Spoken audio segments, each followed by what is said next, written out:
Porque em uma entrevista para o jornal Folha de São Paulo, o presidente da Câmara, deputado Arthur Lira, abaixou o tom das ameaças, ele baixou ali e prometeu criar menos problemas para o presidente Lula. Ele afirmou que o Planalto passará a ter uma base tranquila na casa, com cerca de 350 votos no plenário. Tudo resolvido? Nem tanto. Lira deu 3 novos ultimatos aí, né? Ou novos ultimatos a Lula. O deputado quer que o presidente entregue a direção da Caixa para o Centrão, contenha os abusos da Polícia Federal, que ele chama de abusos, e também que este acordo só valha para este mandato de Lula. Como é que vocês enxergam esse posicionamento de Lira? Tudo mudou ou continua tudo igual, hein, Fábio Piperno?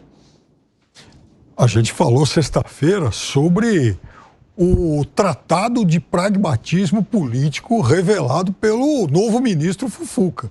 O que o Lira está dizendo é a continuação daquilo que o Fufuca falou para o jornal o Globo, que a gente trouxe aqui na sexta-feira. Veja, essa questão da Polícia Federal, eu tenho uma leve suspeita de que essa artilharia do Lira em relação à PF talvez tenha a ver com um pouco com algumas investigações que o tem como alvo. Mas é só uma suspeita. Em relação ao Lula ter ou não 350 votos, é claro que o PL não vai entregar 100% dos votos, mas como disse o Fufuca, desculpa, o PP, obrigado, mas como disse o Fufuca, vai entregar 70%, 80%. O mesmo se aplica aos republicanos. Então, novidade nenhuma. Receberam cargos, receberam ministérios. Nessa entrevista ele também fala que está faltando aí liberação de verbas e tal, eles querem mais dinheiro.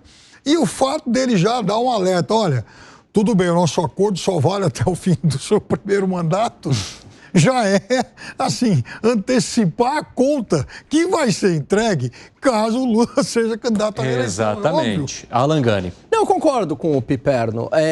O ponto aí vai aumentar a probabilidade de passar projetos, isso com certeza, mas ele não vai entregar todos os projetos. Tem projetos onde vai mais ao encontro da pauta do Republicanos, o do PP, aí a facilidade de aprovação é muito maior, como o caso da mini-reforma eleitoral. Agora, em outros temas, talvez esse preço se torne ainda maior.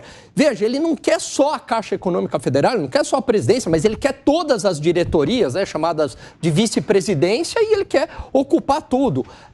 Há também uma pretensão em relação ao Ministério da Saúde. O que eu acho que ele ou a Fundação Nacional de Saúde, né? A FUNASA, que foi trazida de volta ali na hora de aprovar os ministérios. Eu acho que não para por aí. Quer dizer, aumentou a probabilidade de passar projetos, sem sombra de dúvidas, mas essa negociação do Lira com o Executivo não parou por aí. Não é que a vida do Executivo se tornou fácil, né? Ela é o quê? Ela é fatiada no teu ponto de vista? Eu acho que ela é fatiada e podem surgir novas exigências em novos projetos. O recado foi muito claro. Ele escolheu um jornal de grande circulação e deu todos os recados ali abertamente. Está tudo ali. Queremos a Caixa Econômica Federal, não quero mais saber da Polícia Federal. Batendo na porta de aliados. Na porta de aliados. Sim, olha, aumentamos a base, mas isso não é um apoio incondicional. Está tudo ali. Ele deixou... Né? Uma coisa que a gente tem que reconhecer, ele foi absolutamente transparente no recado. Gustavo Segré, e esse recado, como que ele vai ser recebido pelo governo federal, hein? O pessoal vai engolir? Temos perdido a vergonha, Evandro. Temos perdido a vergonha. Eu escutava atentamente a Alan, está perfeito o que ele posicionou, colocou, mas sabe o que me assusta mais? Que a gente fala com total naturalidade que o presidente da Câmara dos Deputados coloca, através de uma entrevista num jornal, que ele não quer saber da Polícia Federal para otorgar uma ajuda em votação ao Poder Executivo. É uma vergonha. O que ficou claro, Evandro, é que todo deputado e senador tem um preço. E esse preço é negociável. Tudo é negociável. Então, eu quero porteira fechada, Caixa Econômica Federal. Sim. Presidência e 12 vice-presidências. Eu quero... Está colocando condições, claramente. Eu quero que a Polícia Federal não me incomode nem aos meus aliados. Como assim? Peraí, a Polícia Federal está para investigar. Não é para colocar, se você me ajuda e me dá votos, então a Polícia Federal não vai te investigar. Isso é absurdo. E me assusta que a gente fala disso com total naturalidade, como se isso fosse uma coisa corriqueira. E onde que fica a palhaçada da população, dizendo, peraí, tem gente que foi preso porque roubou R$3, porque roubou uma galinha, e o presidente da Câmara dos Deputados coloca uma condição para dar votos que a Polícia Federal não investigue os seus aliados? É uma vergonha, de todo ponto de vista. E em cima fecha, dizendo, mas tudo isso só até o final do mandato. Não, ele está colocando preço, está dizendo, gente, se a coisa encrespar e você precisar mais votos, é só colocar mais diretorias da Caixa Econômica Federal que eu analiso a situação. É vergonhoso. Fala, Gani. Não, e tem uma parte só, concordo absolutamente aí com o que o Segré falou, tem uma parte que ele deixa tão explícita, que eu falo assim, mas o orçamento caberia a quem? Ele fala, não, o orçamento cabe ao Congresso Nacional, porque o parlamentar, ele conhece mais a vida de cada brasileiro do que qualquer político. Ele deixou muito claro ali que a briga é orçamentária.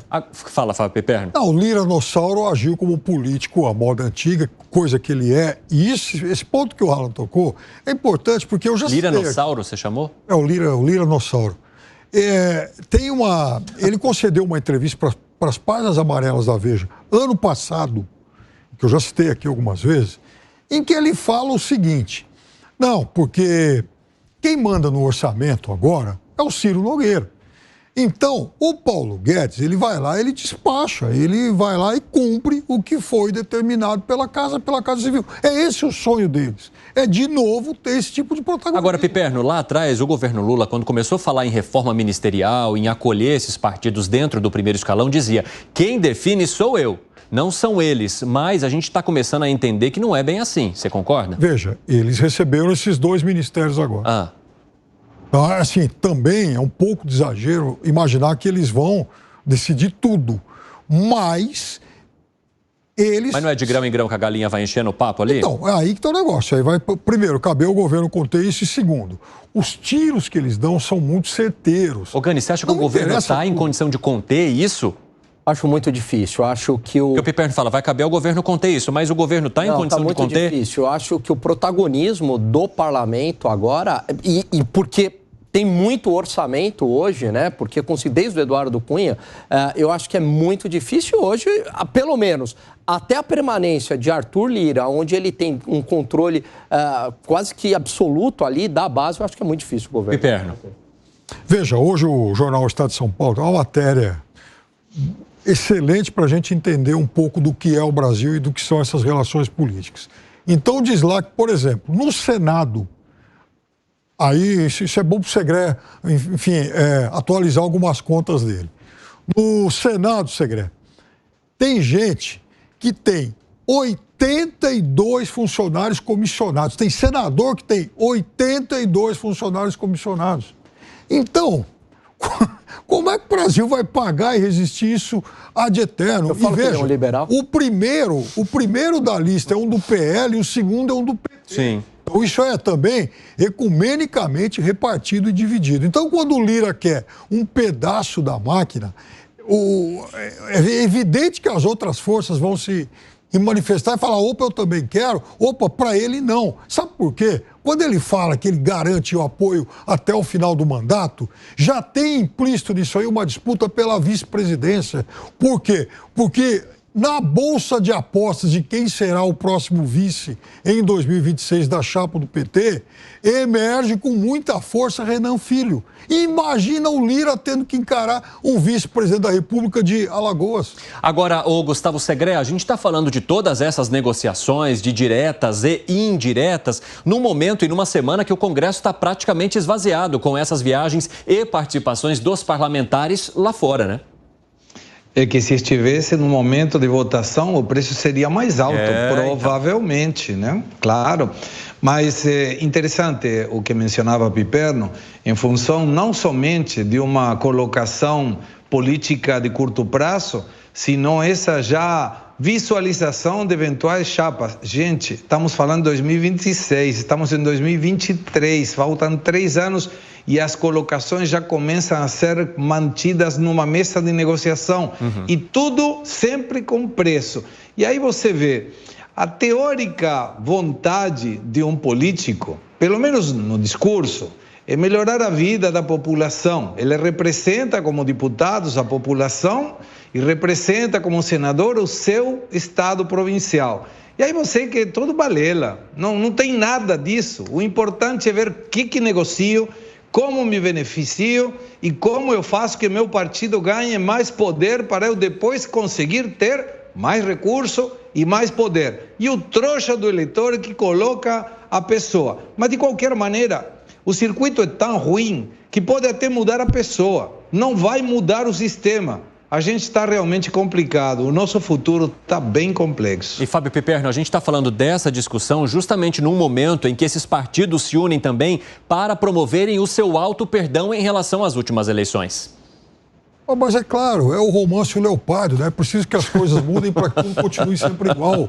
É óbvio que sim, eles querem essa anistia total, todo mundo vira ficha limpa, os partidos zeram as suas contas, os seus débitos, né? E com isso vão ter mais, porque veja, olha que matemática criativa e sensacional. Zeram os débitos, mas o fundo eleitoral aumenta. Ou seja, então além de não ter que pagar o que divide, eles vão ter muito mais dinheiro em caixa. Isso é o mundo dos sonhos, né? Fala, Gani. E aí obviamente que a gente está muito longe de falar de uma reforma administrativa, porque uma reforma administrativa, por exemplo, também passa pela redução do fundo eleitoral, diminuição de financiamento público de campanha e, claro, né, de todo enxugamento da máquina pública. Agora, esse perdão eleitoral mostra como que é tratado o dinheiro público, a mentalidade aqui como que é tratado o dinheiro público e a própria impunidade, né? Que eu sempre coloco esse marco aí, viu, Piperno? O que está acontecendo aqui na Assembleia Legislativa de São Paulo na relação com o governador Tarcísio? É exatamente a mesma coisa. Eles estão negociando tudo. Eles querem tudo e o governador também está com muita dificuldade para aprovar os projetos que ele julga serem aí... Agora, teve uma outra questão muito interessante nessa entrevista de Lira à Folha de São Paulo, que ele menciona também que Bolsonaro nem de longe está fora de jogo. Perfeito. Então, ele está acenando aqui uma entrada e uma tranquilidade do governo Lula, ao mesmo tempo em que ele dá uma piscadela de olho para Jair Bolsonaro, Gani. Olha, sem sombra de dúvidas, assim, o desempenho do Jair Bolsonaro, enquanto ele era presidente, a capacidade de transferir votos para parlamentares, deputados, senadores e também para governadores, poder executivo, foi uma coisa impressionante em 2022. E ainda enquanto candidato em 2018, também foi algo impressionante. Vamos lembrar que ele elegeu praticamente o João Dória, entre outras figuras, em 2022 também. Agora, a eleição de 2020 não houve essa transferência, mas também o Jair Bolsonaro não entrou em campo e a gente também estava no meio aí de uma pandemia. Agora, essa eleição do ano que vem vai ser um teste bastante interessante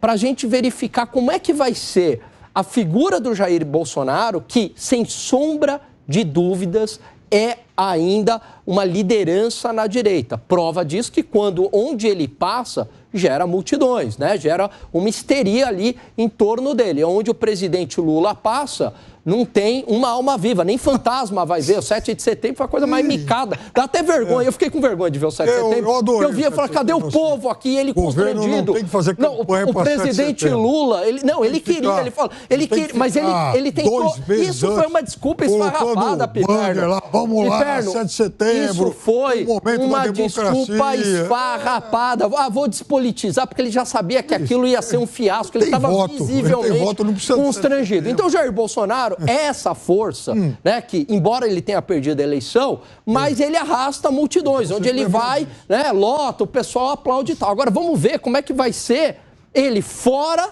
do governo e essa capacidade de transferir votos na eleição municipal, algo que não ocorreu em 2020, mas ocorreu em 2018 e 2022. Tenho 20 segundos para você, Segre, antes do break. Não se preocupe, Evandro. Em 10 concluo a minha fala.